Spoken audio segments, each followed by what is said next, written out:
Hey friends, welcome back to the podcast. I'm going to talk with you today about different ways that I have found to be able to reset my nervous system in order to try to better handle stress. And we're just going to dig in. I'm going to talk a little bit about hypervigilance and my experience with that and different ways that I have found to combat that feeling, and then also just to be able to manage my own stress levels.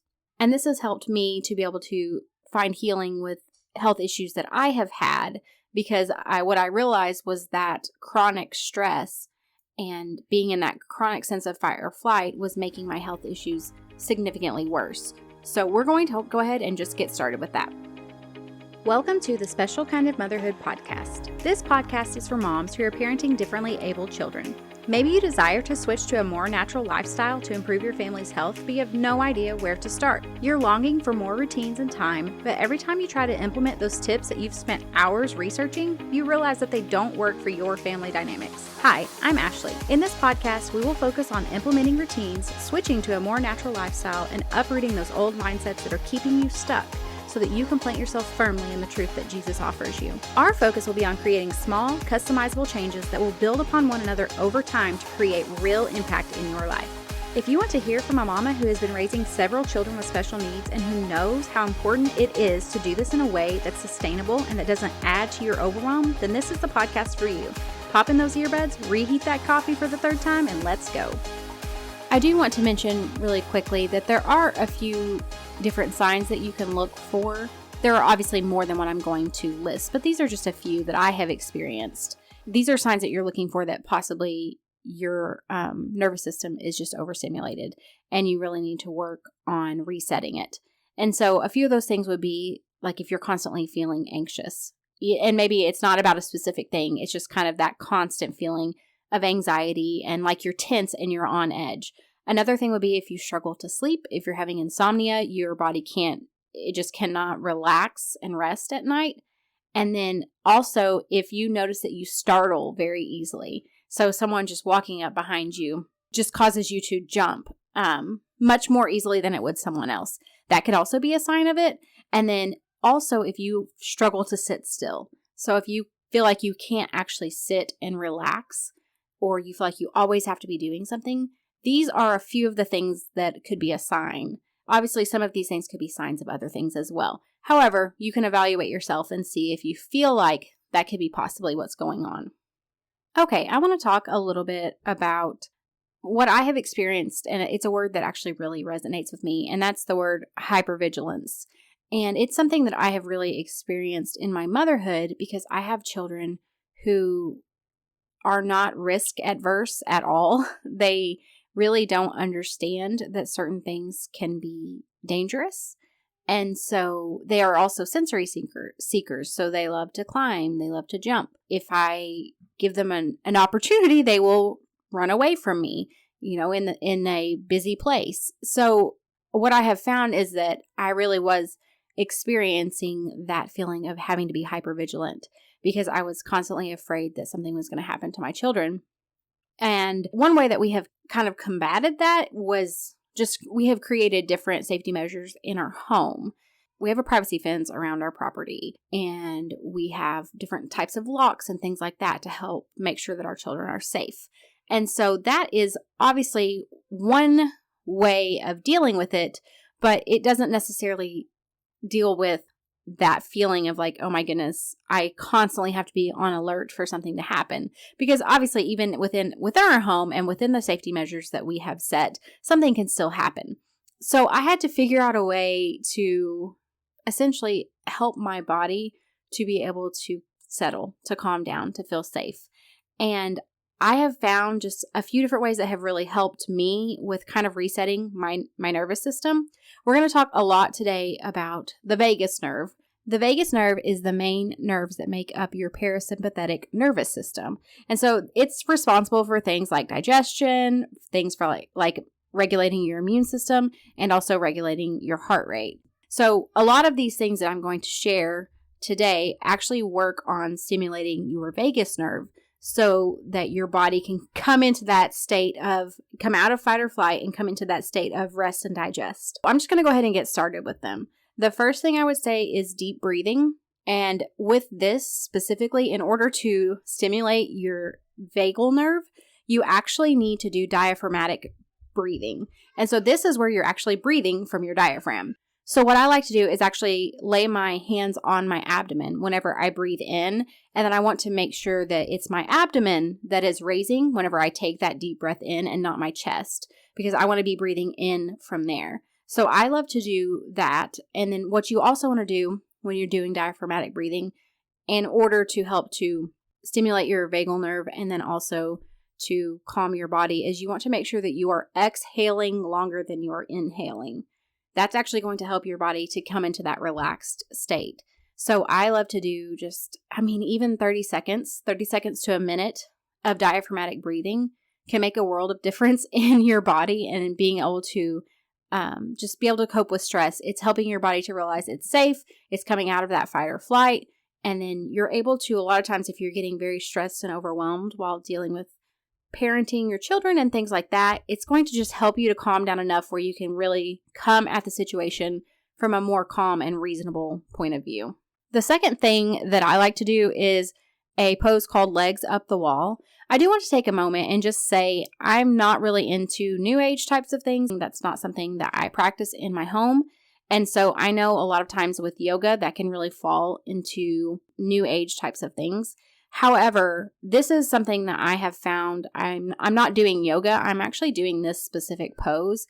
And it's because I've actually done the research on it to see scientifically, why is it actually lowering my cortisol levels? Why is it helping to help me to feel less stressed? And after doing that, I felt good about continuing to practice this. However, obviously, use prayer and discernment on what you feel is best for you to do. But I love to do this. Actually, my favorite time to do it is at night whenever I'm getting ready to go to sleep, because I have found whenever I consistently do it, it actually helps me to fall asleep a lot faster. And I'm already laying in bed anyways. The head of my bed is against a wall. I'll just scoop myself up and I will put my legs up on the wall by my bed and I'll just lay there for 5 to 10 minutes. So obviously legs up the wall, if you don't know what it is, you can also look it up and you'll see a picture of the pose. But basically you want to lay down on a flat surface. The goal is to eventually get your bottom as close to the wall as possible, but you do it at whatever comfort level you have. And then you literally just put your legs up on the wall. And so the great thing about this is that this actually activates your parasympathetic nervous system, which is your rest and digest. Basically, the parasympathetic nervous system controls your body's ability to relax. It has been also shown to help to lower cortisol levels, which is your stress hormone. So if you can actually take the time and it's great to do it a few times a day. Like if you could do 5 minutes in the morning, 5 minutes in the evening, this is a great way to help turn on that parasympathetic nervous system and help to lower your cortisol levels and help you to actually feel a relief from stress. And also it has tons of other amazing health benefits. I know that it also is great at stimulating the flow of your lymphatic fluid. And there are various health benefits with that. What happens is your body is in a very vulnerable position when you're laying like that. And so your body, it sends a signal to your body, basically telling your body that obviously if we're laying like this, then we must be safe. And so it's letting your brain know, okay, if she feels like it's okay to lay in this position, then there must not be any kind of threat. And so therefore we can turn off that fight or flight and we can relax. And that's what actually happens. And I have found whenever I do this before bed, I fall asleep significantly faster. I wind down a lot faster. And also I sleep a lot deeper. So if you're struggling with that insomnia, I would highly recommend trying this before bed. And like I said, you can read up on some tutorials on how to do it. You always want to do it at your comfort level. You don't want to be sitting in a position that's causing you pain, or if you have any kind of health issue or anything like that, you need to take those types of things into consideration. Like if you have issues with your legs or your hips, those various things. But it is something that I have found very, very beneficial for me. The third thing would be weighted blankets. So this is just basically like deep pressure stimulation, which can promote relaxation. There's not a ton of studies on it, but I would say like more anecdotal, people who have just found it to be very beneficial for them, especially if you have some type of sensory processing disorder or you have sensory sensitivities, which I do. I have found it to be just very helpful in calming my nervous system. And one thing that I want to say is that typically it's recommended that you do 10% of your body weight in a weighted blanket. So if you are looking for a weighted blanket, I would try to aim for 10% of your body weight in the weight that you get.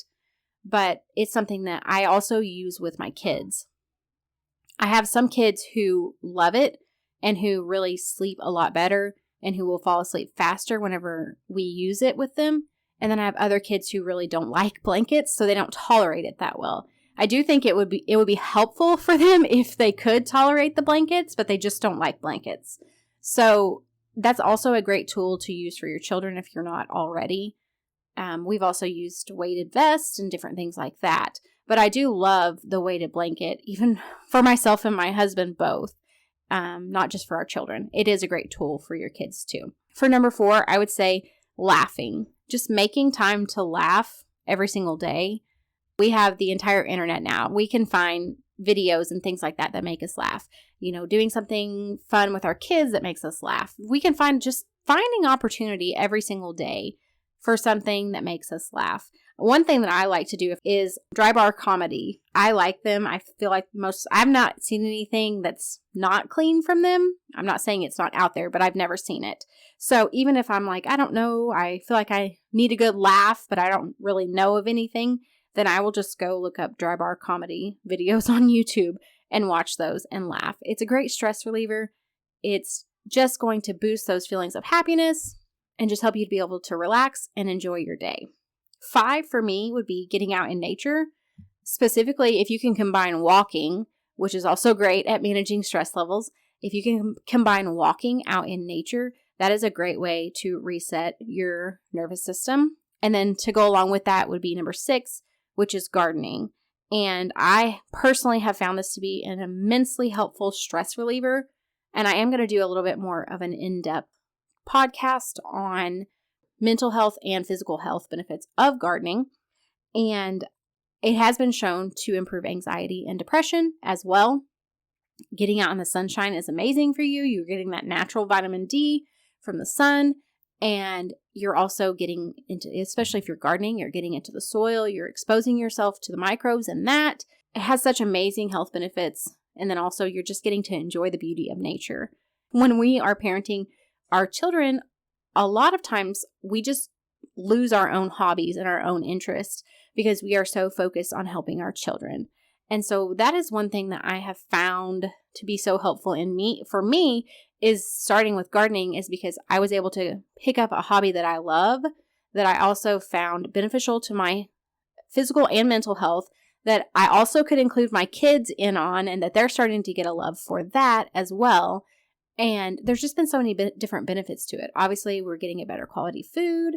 Anyways, I'm starting to get a little bit too far into my episode on gardening, so I'll stop there. But I do want to say that I do think gardening, just both of those combined together, 5 and 6, walking in nature or getting out and gardening, I think both of those are amazing ways to help to reset your nervous system. Number 7 would be, these are very specific ways that I have read on activating the vagus nerve.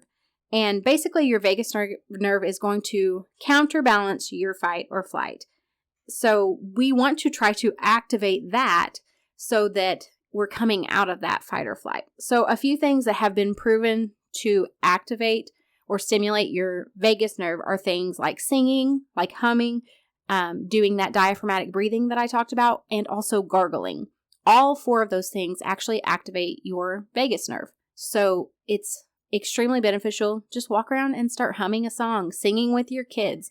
You can make it fun. These are all different things that don't really take that long.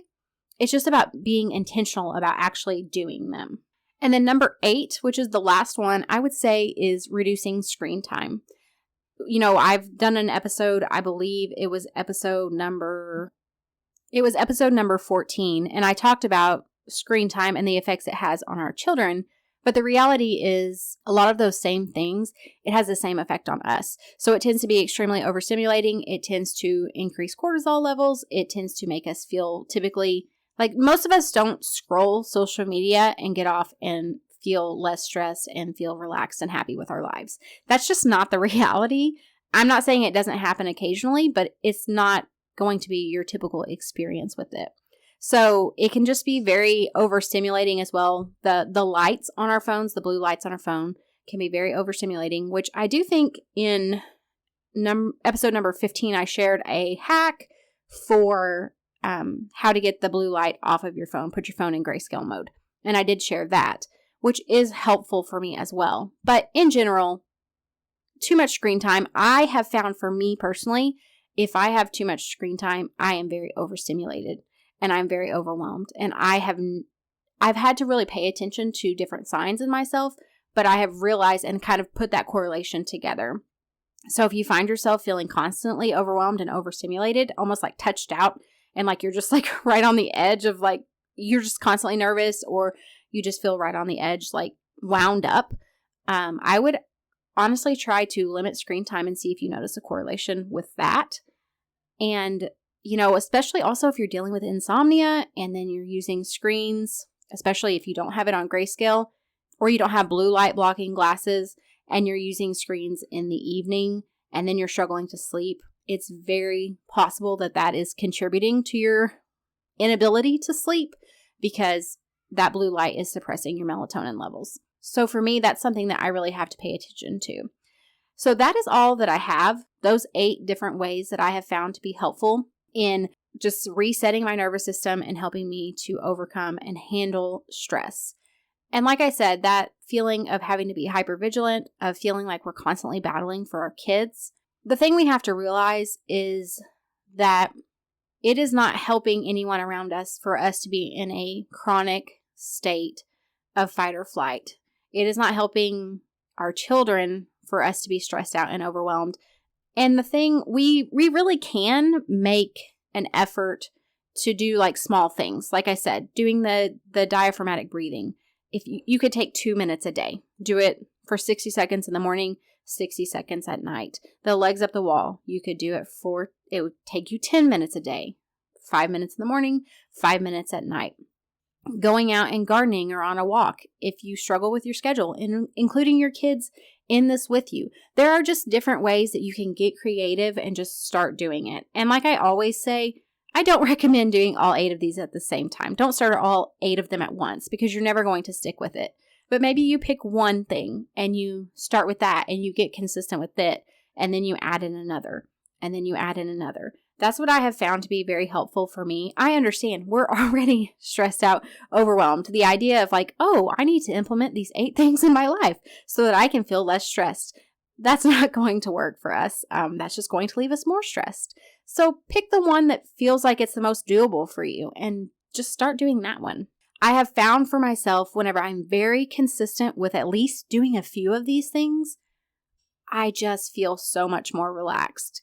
And I feel like the things that would normally get me very stressed out and overwhelmed just don't anymore. I have a lot more of a tolerance for stress, basically. And I need that in my daily life. And I'm sure you do as well. And that's why I'm sharing this with you, is because I want you to be able to have that stress tolerance where you can take on and handle things from so much of a better place, from a calm place, and not from a stressed out, overwhelmed, reacting, I'm in fight or flight, everything's burning down, I don't know what to do. Because I know I've been there many times, and it's not a good place to live. It doesn't feel good. We don't make the best decisions when we're in that place, and I want us to just be able to be calm, pray through things, and ask the Lord for direction, not just be reacting because that our body is in that fight or flight mode.